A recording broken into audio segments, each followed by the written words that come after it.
سورہ فلق۔ سورہ فلق کا تعارف، مقام نزول۔ ایک قول یہ ہے کہ سورہ فلق مدینہ منورہ میں نازل ہوئی اور ایک قول یہ ہے کہ مکہ مکرمہ میں نازل ہوئی ہے۔ پہلا قول زیادہ صحیح ہے کیونکہ اس کے شان نزول سے اسی کی تائید ہوتی ہے۔ آیات، کلمات اور حروف کی تعداد، اس صورت میں ایک رکوع، 5 آیتیں، 23 کلمات اور 74 حروف ہیں۔ فلق نام رکھنے کی وجہ، فلق کے کئی معنی ہیں اور یہاں اس سے مراد صبح ہے، اور چونکہ اس سورت کی پہلی آیت میں یہ لفظ موجود ہے، اس مناسبت سے اسے سورہ فلق کہتے ہیں۔ سورہ فلق اور سورہ والناس کے فضائل۔ احادیث میں سورہ فلق اور سورہ والناس کے بہت فضائل بیان کیے گئے ہیں۔ ان میں سے 3 فضائل سماعت فرمائیے۔ نمبر 1، حضرت عقبہ بن عامر رضی اللہ تعالی عنہ سے روایت ہے، مسلم شریف کی حدیث ہے، نبی کریم صلی اللہ تعالی علیہ وآلہ وسلم نے ارشاد فرمایا، کیا تم نے نہیں دیکھا کہ آج رات مجھ پر ایسی آیتیں نازل ہوئی ہیں جن کی مثل نہیں دیکھی گئی؟ وہ آیتیں قل اعوذ برب الفلق سورت کے آخر تک اور قل اعوذ برب الناس سورت کے آخر تک ہیں۔ نمبر 2، حضرت ابو سعید خدری رضی اللہ تعالی عنہ فرماتے ہیں، ترمذی شریف کی حدیث ہے، حضور پرنور صلی اللہ تعالی علیہ وآلہ وسلم جنات سے اور انسانوں کی نظر سے پناہ مانگا کرتے تھے، یہاں تک کہ سورہ فلق اور سورہ والناس نازل ہوئی، پھر آپ نے ان سورتوں کو پڑھنا شروع کر دیا اور ان کے علاوہ دیگر وظائف کو چھوڑ دیا۔ نمبر 3، حضرت عابس جوہنی رضی اللہ تعالیٰ عنہ سے روایت ہے، حضور اقدس صلی اللہ تعالی علیہ وآلہ وسلم نے ارشاد فرمایا، میں تمہیں وہ کلمات نہ بتاؤں جو شریر جنات اور نظر بد سے اللہ تعالیٰ کی پناہ طلب کرنے میں سب سے افضل ہیں؟ انہوں نے عرض کی، یا رسول اللہ صلی اللہ تعالی علیہ وسلم کیوں نہیں، آپ ضرور بتائیے۔ ارشاد فرمایا، وہ کلمات یہ دونوں صورتیں ہیں، نمبر 1 قل اعوذ برب الفلق، نمبر 2 قل اعوذ برب الناس۔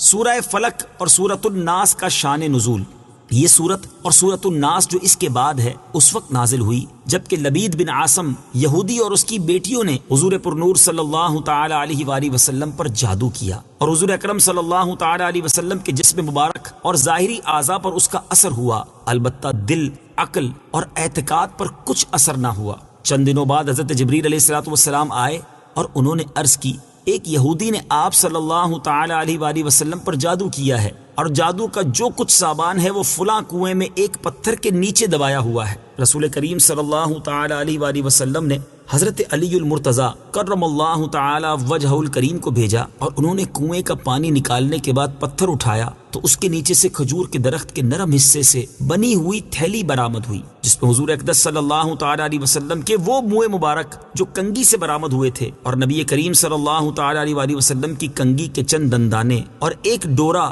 یا کمان کا چلہ جس میں 11 گرہیں لگی تھی اور ایک موم کا پتلا تھا جس میں 11 سوئیاں چبھی ہوئی تھیں، یہ سب سامان پتھر کے نیچے سے نکالا اور حضور پرنور صلی اللہ تعالی علیہ وآلہ وسلم کی خدمت میں حاضر کیا گیا۔ اللہ تعالیٰ نے یہ دونوں صورتیں نازل فرمائیں۔ ان دونوں صورتوں میں 11 آیتیں ہیں، 5 سورہ فلق میں اور 6 سورہ ناس میں۔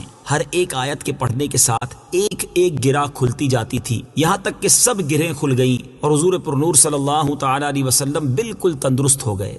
تعویذات اور عملیات سے متعلق ایک شرعی مسئلہ، یہاں ایک مسئلہ ذہن نشین رکھیں کہ وہ تعویذ اور عملیات جن میں کفر یا شرک کا کوئی کلمہ نہ ہو جائز ہیں، خاص کر وہ عمل جو آیات قرآنیہ سے کیے جائیں یا احادیث میں وارد ہوئے ہوں۔ حدیث شریف میں ہے کہ حضرت اسماء بنت عمیس رضی اللہ تعالی عنہا نے عرض کی، یا رسول اللہ صلی اللہ تعالی علیہ وآلہ وسلم، جعفر کے بچوں کو جلد جلد نظر ہوتی ہے، کیا مجھے اجازت ہے کہ ان کے لیے عمل کروں؟ حضور پرنور صلی اللہ تعالی علیہ وسلم نے اجازت دی۔ سورہ فلق اور سورۃ الناس کے شان نزول سے حاصل ہونے والی معلومات، اس سورت اور اس کے شان نزول سے 4 باتیں معلوم ہوئیں۔ نمبر 1، جادو اور اس کی تاثیر حق ہے۔ نمبر 2، نبی کے جسم پر جادو کا اثر ہو سکتا ہے جیسے تلوار، تیر اور نیزے کا، یہ اثر شان نبوت کے خلاف نہیں، ہاں ایسا اثر نہیں ہو سکتا کہ جس سے نبوت کے متعلقہ امور میں خلل آئے۔ حضرت موسیٰ علیہ السلام کے مقابلے میں جادوگر بالآخر اس لیے فیل ہوئے کیونکہ وہاں جادو سے معجزے کا مقابلہ تھا، ورنہ حضرت موسیٰ علیہ السلام کے خیال پر بھی اس جادو نے اثر کیا کہ ان کو خیال ہوا کہ یہ لاٹھیاں رسیاں چل رہی ہیں، جیسا کہ قرآن پاک میں ہے، يُخَيَّلُ إِلَيْهِ مِن سِحْرِهِمْ أَنَّهَا تَسْعَىٰ۔ ترجمہ، ان کے جادو کے زور سے موسیٰ کے خیال میں یوں لگی کہ وہ دوڑ رہی ہیں، نبی کریم صلی اللہ تعالی علیہ وآلہ وسلم کے خیال پر بھی یہی اثر ہوا تھا۔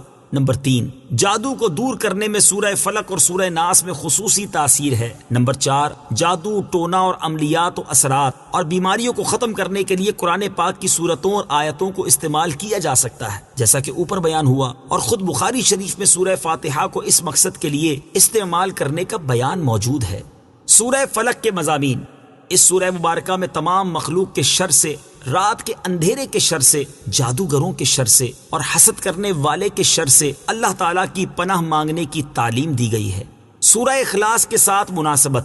سورہ فلق کی اپنے سے ماقبل سورت اخلاص کے ساتھ مناسبت یہ ہے کہ سورہ اخلاص میں اللہ تعالیٰ کی وحدانیت کا بیان ہوا اور یہ بتایا گیا کہ جو چیزیں اللہ تعالیٰ کی شان کے لائق نہیں وہ ان سے پاک اور بری ہے، اور ان دونوں صورتوں میں بتایا گیا کہ دنیا میں موجود ہر شر سے اللہ تعالیٰ کی پناہ مانگنی چاہیے۔ اسی طرح ان شیاطین، جنات اور انسانوں سے بھی اللہ تعالیٰ کی پناہ مانگنی چاہیے جو لوگوں کو اللہ تعالیٰ کی راہ سے روکتے ہیں۔ بسم اللہ الرحمن الرحیم۔ ترجمہ، اللہ کے نام سے شروع جو نہایت مہربان رحمت والا ہے۔ قل اعوذ برب الفلق من شر ما خلق ومن شر غاسق اذا وقب ومن شر النفاثات في العقد ومن شر حاسد اذا حسد۔ ترجمہ، تم فرماؤ میں صبح کے رب کی پناہ لیتا ہوں اس کی تمام مخلوق کے شر سے اور سخت اندھیری رات کے شر سے جب وہ چھا جائے، اور ان عورتوں کے شر سے جو گروں میں پھونکے مارتی ہیں، اور حسد والے کے شر سے جب وہ حسد کرے۔ قل اعوذ برب الفلق۔ تم فرماؤ میں صبح کے رب کی پناہ لیتا ہوں۔ تفسیر صراط الجنان میں ہے، پناہ مانگنے میں اللہ تعالیٰ کا اس وصف صبح کے رب کے ساتھ ذکر اس لیے ہے کہ اللہ تعالیٰ صبح پیدا کر کے رات کی تاریکی دور فرماتا ہے، تو وہ اس پر بھی قادر ہے کہ پناہ چاہنے والے سے وہ حالات دور فرما دے جن سے اسے خوف ہو۔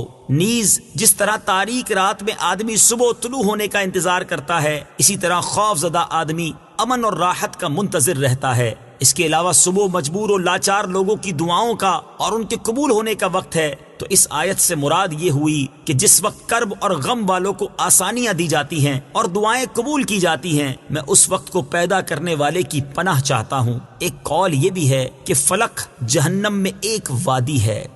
من شر ما خلق۔ اس کی تمام مخلوق کے شر سے۔ تفسیر صراط الجنان میں ہے، اس آیت میں ہر مخلوق کے شر سے پناہ مانگی گئی ہے، خواہ جاندار ہو یا بے جان، مکلف ہو یا غیر مکلف، اور بعض مفسرین نے فرمایا ہے کہ یہاں مخلوق سے مراد خاص ابلیس ہے جس سے بدتر مخلوق میں کوئی نہیں۔ ومن شر غاسق اذا وقب۔ اور سخت اندھیری رات کے شر سے جب وہ چھا جائے۔